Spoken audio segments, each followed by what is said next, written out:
Hey guys, first regardsman here, and I'll be talking about the brand new patch notes for Space Marine 2's Techmarine update. Now, I have been playing the Techmarine quite a bit. This was posted about an hour ago because the patch just came out when I'm recording this. And here they say, hello Space Marines, the patch 12 is now live on every platform.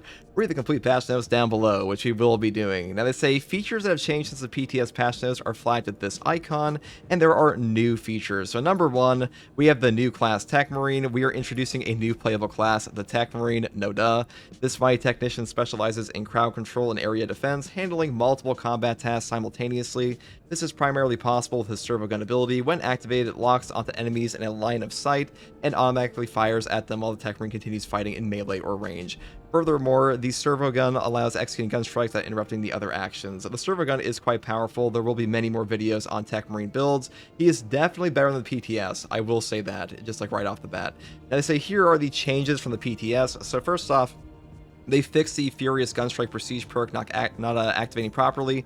Now, Furious Gunstrike was on a Gunstrike, you would get a melee damage buff. This would not trigger on anything but a normal Gunstrike when your servo gun was active. Now it works on servo gun Gunstrike, so much better.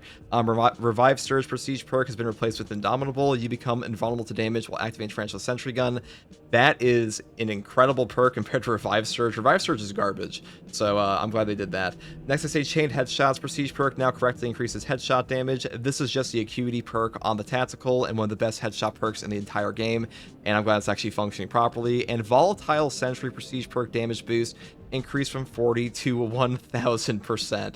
Now, Volatile Sentry is the Sentry Gun detonation perk. Like when your Sentry Gun explodes, it'll do damage, and this pretty much means it'll one-shot guys. That's actually a much better damage increase, though to be honest, I have never seen a Sentry Gun blow up in this game, so I don't know how useful that actually is. Next, I say Replenishing Salvo perk cooldown reduced from 90 to 75. Replenishing Salvo is just the equipment regen, so that's actually a very powerful perk compared to the other ones here. And Fixed Lethal Perimeter perk, it now correctly reduces the energy per shot for all types of servo guns. Excuse me. That's a pretty good buff. I still think Lethal Perimeter is not remotely as good as the other fire option. Arc Cleave perk damage bonus decreased from 25 to 20%. I don't know why they did this. Maybe they just don't want them to have as much melee damage as like an assault. Explosive Enfilade perk now works with Sanctified Wrath equipment. Augmented Tarantula perks damage boost increased from 25 to 30%. Augmented Tarantula perk now correctly increases the turret's ammo.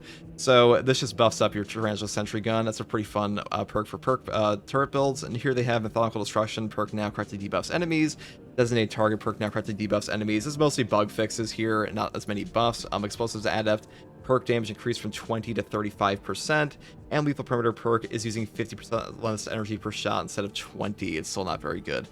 Servo gun damage now correctly scales with difficulty, and precision servo gun damage reduced by 10%, and bolter servo gun damage or cooldown reduced by 20%. Okay, so like those are all pretty good changes. I haven't played around with him enough to give you like a proper opinion on what I think of his overall power level in the game just yet, but once I level him up, I'll definitely have an idea on that one. We hope you will really like the new class. We try to make sure this class plays differently from the rest. Now, new weapon, Omniscion Axe. With the Techmarine class, you will also get the chance to try out its signature weapon, the Omniscion Axe. This weapon is capable of dealing massive damage to both a single target with its standard attacks and to surrounding enemies with its finishing heavy attacks. And as a starting heavy attack, you perform a powerful charge attack and hit all enemies in its path. And as I said, changes from the PTS, they have improved the responsiveness of the Omniscion Rush attack. That is good because I've been playing around with this quite a bit already. It feels significantly better than it did in the PTS. It was quite clunky there. Sweeping roll damage increased by 100%. The third light attack in the combo now correctly breaks the enemy's guard. That is really good because this weapon sucked ass at breaking guard for quite a while. And the Armor Siphon perk now activates properly. They've also fixed the amount of HP which taken when I think they mean when taken when using the Iron Surge perk. And Executioner perk duration increased to 5 seconds, and they've added an energy explosion effect for the Explosive Strike perk, and the Mighty Blast perk second explosion deals correct damage. Exposed perk is now correctly applied, and Cleaving Strike perk no longer triggers environmental hazards explosions. Thank God. This was awful. We're like, if you did your...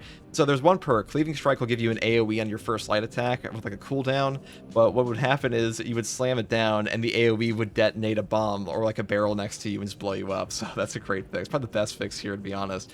But the Omniscion Axe definitely feels pretty good. I wouldn't say it's like a top tier weapon, but these fixes are definitely a welcome change. Next, they have new PvE content, Tarantula Sentry Gun. We've talked about this a bit. The major changes from the PTS here are they fixed the double HP and damage scaling by difficulties, Increased spawn rate of turrets by 50%. I've definitely noticed this, and they've added more potential spawn areas for turrets, and increased the range of turret outline for better visibility. So the turrets are actually pretty good right now, guys. I'll say that right off the bat. The turrets feel not as strong as the PTS, because the PTS had their damage scaling being like absolutely fucking nuts, but they are a pretty good option. Like, they keep enemies off you, they do free damage, they don't nuke bosses like they did before, but they still do quite a bit, so a great option. Rest assured, the turrets are still going to be effective.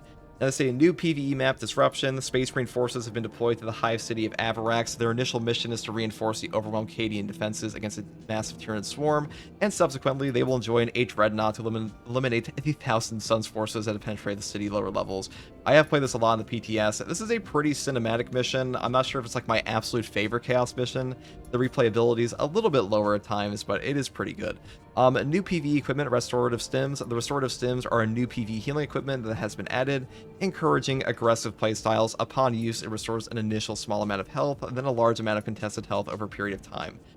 These new stims are incredible, guys. I did a whole video on these before, and they're just a top tier option. They're better than stims, like the normal ones. They will just full heal you from 0. Basically, you just slowly get like an incremental CHP back that you can recover the whole time, and they also just pretty much make your life 10 times easier by healing you over time, is what I'm trying to say. They're a much better stim than the other one.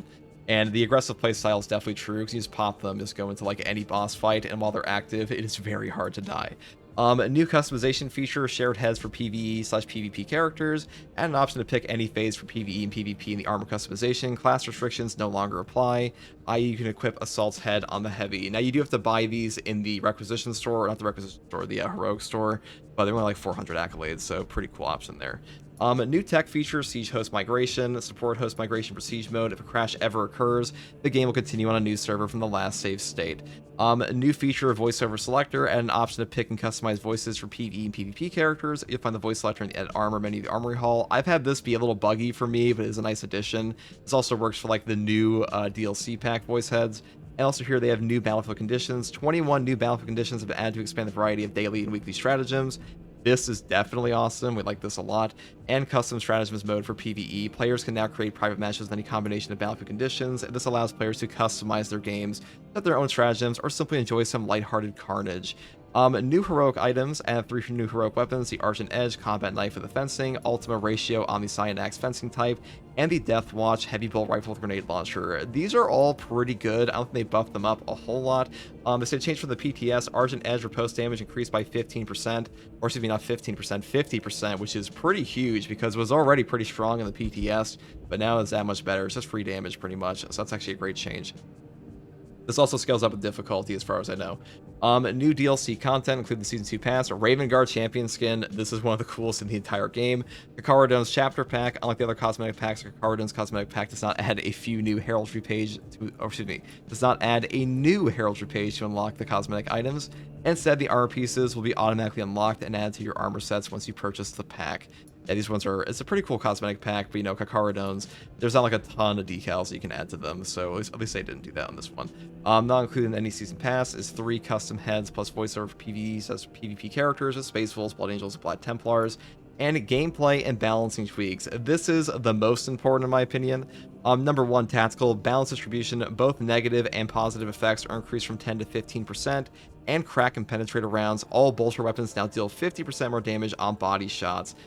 These are both amazing changes. They made it properly affect the weapons in this game for the bolter weapons, because now, in the PTS, I should say, the 50% damage bonus here was applying to all shots from like all guns, which include like plasma. It would include the burn from your Pyre-Blaster. That is fixed now. It doesn't work for like the grenade launcher damage anymore, but it does make your Horde Clear feel way better. Now, going down here for Sniper, this is just talking about the feedback growing bolters doing 2 little body shot damage. This behavior is kind of intentional. Okay, whatever you say. Saber's just wrong on this one. I don't need to read all that description, all these paragraphs here.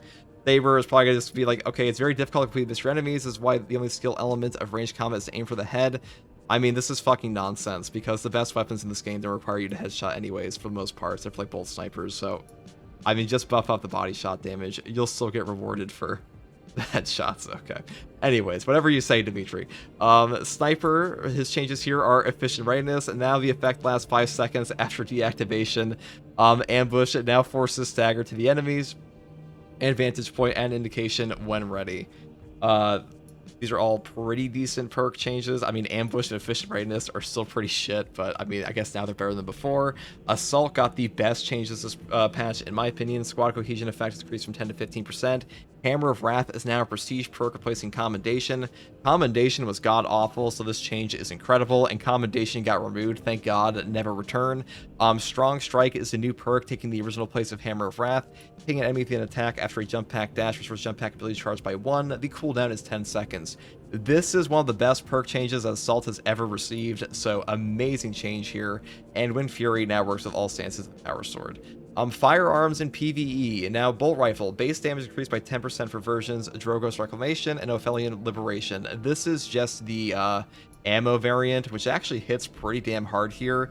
And for the Bolt Carbine Marksman version, base damage increased by 11% for versions of the Ophelian Liberation Marksman.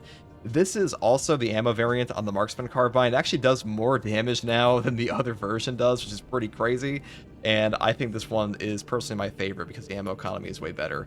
Now, for the Inferno Pistol, Gunstrike damage increased by 22%. This is a great change. Volkite Pistol, Gunstrike damage increased by 9%. Also a great change. Gunstrike damage is pretty damn important on these guns, and the Gunstrike damage on the Inferno Pistol is way too low for way too long. And for Sanctified Wrath Reliquary, bonus to melee damage increased from 25% to 35%, and the effect duration is increased from 15 to 20. This is a massive buff because way back when, they buffed up the Sanctified Wrath Reliquary to have a multiplicative damage increase, and that is going up even further now on the base side, so a really good option here.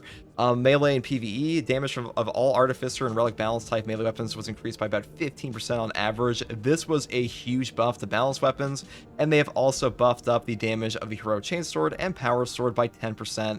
That means the Xenophase Blade and the Heroic Chainsword are better than they were before, which I was really hoping they would do because they were falling behind a little bit.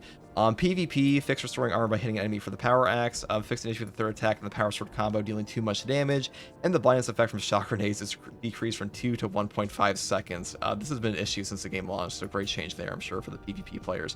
Rewards, Siege Mode, rebalance rewards for wave completion. First 5 waves grant less XP, while later waves grant more XP. And stratagems, hard difficulty stratagems no longer grant XP. Now, we already knew about this from the PTS, but that's a pretty good change here. Gameplay quality of life. Contested health no longer fades away during grab animations. This is probably the best change for quality of life in the entire game since launch. Or maybe not the entire game since launch, but definitely one of them. It's the top 5. Like, this is huge. Rebalance melee attacks that have multiple attacks. Now they restore contested health with each strike instead of just the first one. This is also a lot bigger than people realize because the Aftershock attack on the Thunder Hammer was super bugged for like the longest time, where the second hit of Aftershock would not give you back any contested health. That is now finally fixed, and slightly adjusted hitboxes of a few melee attacks so they connect more easily against large enemies, and fixed an issue where the Bolt Sniper Rifle and Last Fusil would miss their targets at extremely long range, and aim assist at such distances has also been slightly increased. They've also improved the properties of bullet magnetism for Chaos enemy NPCs, the Chaos spawns, Rubric Marines, Zangors, and Terminators, making them slightly easier to hit at medium and long ranges. Bullet magnetism is a quality of life features in like 99% of PvE and even PvP games, and you can definitely tell in this game, like sometimes you'll miss a headshot and it will still pull the enemy, or still pull the shot to an enemy's head. Now that's up for these enemies, and Chaos was definitely suffering from a lack of being able to be headshot time, so great change here. I haven't tested this out too much, but I will go into the game and try the Bolt Sniper at some point here. Changes from the PTS. Jump Pack Dash can be used to cancel any player melee animation. This is huge. I've been asking for this forever.